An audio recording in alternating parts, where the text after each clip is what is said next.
Praise the lord, హల్లెలూయా. దేవుని ప్రశస్తమైన నామానికి మహిమ, ఘనత, ప్రభావము కలుగునుగాక. దేవుని యొక్క వాక్య భాగంలో నుండి ఈ యొక్క సమయంలో మనం గమనించినట్లయితే కీర్తనల గ్రంథము 103వ కీర్తనలో, నా ప్రాణమా యెహోవాను సన్నుతించుము, నా అంతరంగమునున్న సమస్తమా ఆయన పరిశుద్ధ నామమును సన్నుతించుము. నా ప్రాణమా యెహోవాను సన్నుతించుము, ఆయన చేసినటువంటి ఉపకారములలో దేనిని మరువకుము అని మనము వాక్య భాగంలో జ్ఞాపకం చేసుకుంటూ ఉన్నాం.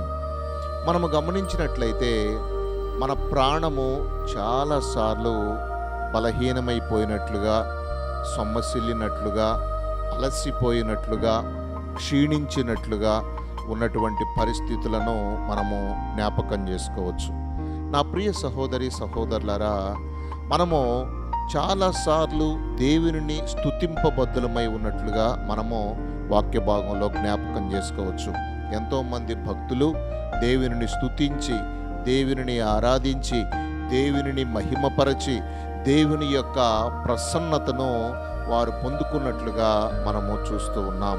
అందుకే ఇక్కడ దావీదు మహారాజు సెలవిస్తూ ఉన్నటువంటి మాట ఏంటంటే, నా ప్రాణమా యెహోవాను సన్నుతించుము, నా అంతరంగమునున్న సమస్తమా ఆయన పరిశుద్ధ నామమును సన్నుతించుము. నా ప్రాణమా యెహోవాను సన్నుతించుము, ఆయన చేసిన ఉపకారములలో దేనిని మరువకము. చాలాసార్లు మనం చూసినప్పుడు దేవుడు మన జీవితాల్లో ఎన్నో మేలులు, ఎన్నో ఉపకారాలు మనకు చేస్తూ ఉంటాడు. కానీ మనము దేవుడు అపకారం చేసినట్లుగా, దేవుడు మాకు ఏమి మేలులు చేయలేదు అన్నట్లుగా, దేవుడు మమ్మలను పట్టించుకోలేదు అన్నట్లుగా, దేవుడు మాకు అన్యాయం చేశాడు అన్నట్లుగా మనము ఆలోచిస్తూ ఉంటాము. అలాగే వీటన్నిటినీ మనస్సులో ఉంచుకొని దేవుని మనము స్తుతించలేక వెనుకాడిపోతున్నట్లుగా మనం చూస్తున్నాం. అయితే దావీదు ఎంతగానో దేవుని స్తుతించాడు, ఎంతగానో దేవుని ఘనపరిచాడు. దేవుని స్తుతించటం వలన దేవుని యొక్క పరిశుద్ధాత్మ శక్తి వారి మీదికి దిగివచ్చి వారు ఎంతగానో దేవుని చేత బలపరచబడినట్లుగా మనం చూస్తూ ఉన్నాం. అపోస్తుల కార్యాల గ్రంథంలో 2వ అధ్యాయంలో మనం గమనించినట్లయితే వారందరూ కూడా ఒక చోట చేరి దేవుని స్తుతించి, ఆరాధించి, ఘనపరుస్తూ ఉన్నటువంటి సమయంలో పరిశుద్ధాత్మ దేవుడు వారందరి మీద అగ్ని నాలుకలుగా విభాగింపబడినట్లుగా ప్రతి వాని మీద వ్రాలగా వారందరూ పరిశుద్ధాత్మతో నింపబడినటువంటి వారై, అందరూ వారికి వాక్శక్తి అనుగ్రహించిన కొలది ప్రతి ఒక్కరూ కూడా అన్ని భాషలతో మాట్లాడి దేవుని నామాన్ని ఘనపరిచినట్లుగా మనం చూస్తున్నాం. అందరూ కూడా పరిశుద్ధాత్మతో నింపబడ్డారు. నా ప్రియ సహోదరుడా, సహోదరి, దేవునిని స్తుతించటం దేవుడు మనకిచ్చినటువంటి ధన్యత. స్తుతి చేయటము ద్వారా ఎన్నో గొప్ప కార్యాలను దేవుని యొక్క వాక్య భాగంలో మనము చూడొచ్చు. స్తుతించినప్పుడు ఎరికో గోడలు కూలిపోయినట్లుగా మనం చూస్తున్నాం.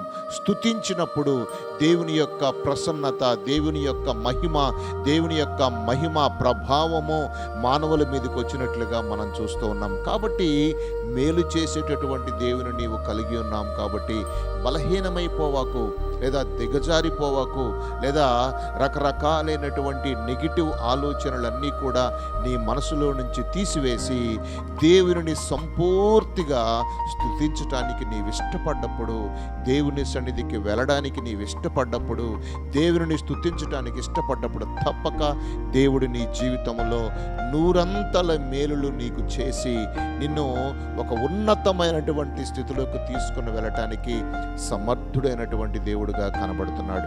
కాబట్టి ప్రభువు మిమ్మల్ని దీవించి ఆశీర్వదించి బలపరచునుగాక. ఆమేన్. ప్రార్థన చేసుకుందాము. పరిశుద్ధుడా, ప్రేమ కలిగిన మా ప్రియ యేసయ్య, నీ బిడ్డలు ప్రభువా రకరకాలైనటువంటి సమయాలలో మిమ్మల్ని స్తుతించలేనటువంటి బిజీ లైఫ్లో ఉన్నప్పుడు ప్రభువా వారిని మీరు క్షమించండి ప్రభువా. నాయన మిమ్మల్ని స్తుతించటానికి వారికి సమయము దయచేయండి ప్రభువా. మిమ్మల్ని ఘనపరచడానికి సమయము దయచేయండి ప్రభువా.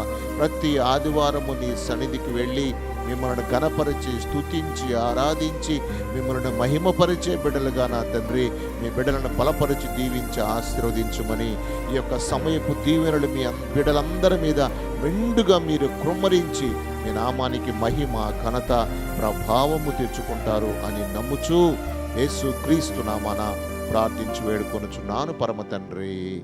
ఆమేన్. God bless you.